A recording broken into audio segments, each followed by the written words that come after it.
নমস্কার বন্ধুরা, আজকে আমি আলোচনা করব জেনারেল নলেজ নিয়ে। আজকের প্রথম প্রশ্ন আছে, যেসব মৌলের পরমাণুর ভর সংখ্যার সমান কিন্তু পারমাণবিক সংখ্যা বা প্রোটন সংখ্যা বিভিন্ন তাদের বলে আইসোটোপ, আইসোবার, আইসোটোন, আইসোডায়াফার। এখানে সঠিক উত্তর হবে আইসোবার। পরের কোশ্চেন দেখো, কোনো স্থির বস্তু যে ধর্মের জন্য স্থিরাবস্থা বজায় রাখার চেষ্টা করে তাকে বলে বেগ, স্থিতিজাড্য, গতিজাড্য, ত্বরণ। এখানে সঠিক উত্তর হবে স্থিতিজাড্য।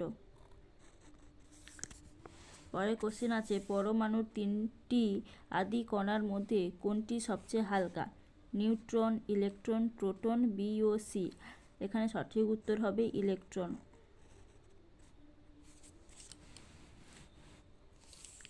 যখন কোনো আরোহী নৌকা থেকে লাফ দিয়ে তীরে পৌঁছায় তখন নৌকাটি পেছনের দিকে সরে যায়। এখানে নিউটনের কোন সূত্র প্রযোজ্য? প্রথম সূত্র, দ্বিতীয় সূত্র, তৃতীয় সূত্র, কোনোটি নয়। এখানে তৃতীয় সূত্র প্রযোজ্য। পরে কোশ্চেন দেখো, কোনো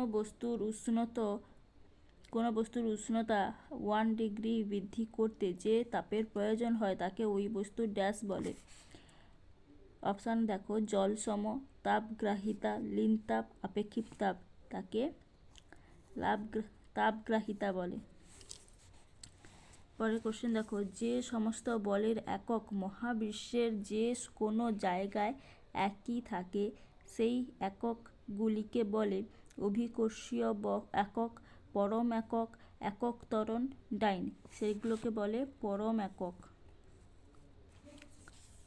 পরের কোশ্চেন দেখো, সাধারণ উষ্ণতায় কেবল চাপ প্রয়োগ করে যে গ্যাসীয় পদার্থ তরলে পরিণত করা যায় তাকে বলে গ্যাস বাষ্প। গ্যাসের সংকট, গ্যাসের চাপ, তাকে বলে বাষ্প। পরে দেখো, যে কোনো দিকে সময়ের সঙ্গে কণার অবস্থান পরিবর্তনের হারকে বলে বেগ, দ্রুতি, সরণ, ত্বরণ। সঠিক উত্তর দ্রুতি।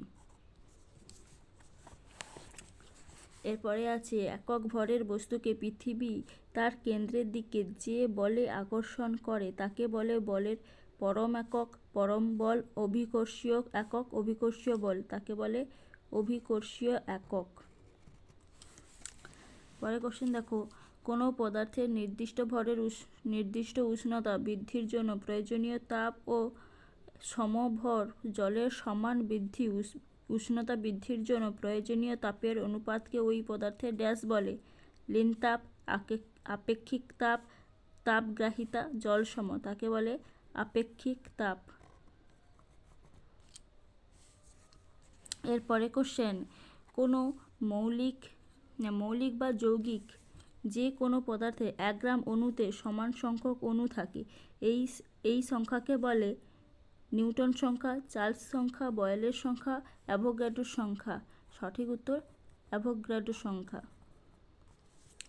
পরের কোশ্চেন দেখো, -273 ডিগ্রি সেন্টিগ্রেড উষ্ণতাকে নিম্ন স্থিরাঙ্ক ধরে 0 ডিগ্রি এবং উষ্ণতার প্রতি ডিগ্রি ব্যবধানকে যদি 1 ডিগ্রি সেলসিয়াসের সমান করে মাপা হয় তাহলে উষ্ণতার যে স্কেল পাওয়া যায় তাকে বলে পরম শূন্য উষ্ণতা, উষ্ণতার পরম স্কেল, পরম উষ্ণতা, উষ্ণতার সেলসিয়াস।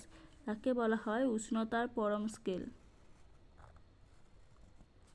পরের কোশ্চেন দেখো, মানব দেহের উষ্ণতা মাপার জন্য যে বিশেষ ধরনের ফারেনহাইট থার্মোমিটার ব্যবহার করা হয় তাকে বলে সেন্টিগ্রেড স্কেল, উষ্ণতা স্কেল, নিম্ন স্থিরাঙ্ক, ডাক্তারি থার্মোমিটার। তাকে বলা হয় ডাক্তারি থার্মোমিটার। এরপরে আছে, কোনো জারণ বিজারণ বিক্রিয়ায় যে বিক্রিয়ক পদার্থ ইলেকট্রন গ্রহণ করে তাকে বলে জারক পদার্থ, জারণ পদার্থ, বিজারক পদার্থ, বিজারণ ধর্ম। এখানে সঠিক উত্তর হবে জারক পদার্থ। এরপরে কোশ্চেন দেখো, পৃথিবীর আহ্নিক ও বার্ষিক গতি এক ধরনের মিশ্র গতি, আবর্ত বা ঘূর্ণন গতি, চলন গতি, কোনোটি সঠিক নয়। এখানে সঠিক উত্তরটি হবে আবর্ত ও ঘূর্ণন গতি। আজকের এই ছিল 15টা প্রশ্নের আলোচনা। যদি ভিডিওটা ভালো লাগে তাহলে অবশ্যই আমার চ্যানেলটিকে সাবস্ক্রাইব করবে। এইগুলো গ্রুপ ডি এবং সির জন্য খুবই ইম্পর্ট্যান্ট। এইগুলো প্রত্যেক দিন ফলো করো, তাহলে এই প্রশ্নগুলো পড়লে তোমরা কমন প্রশ্ন পেয়ে যাবে। ধন্যবাদ।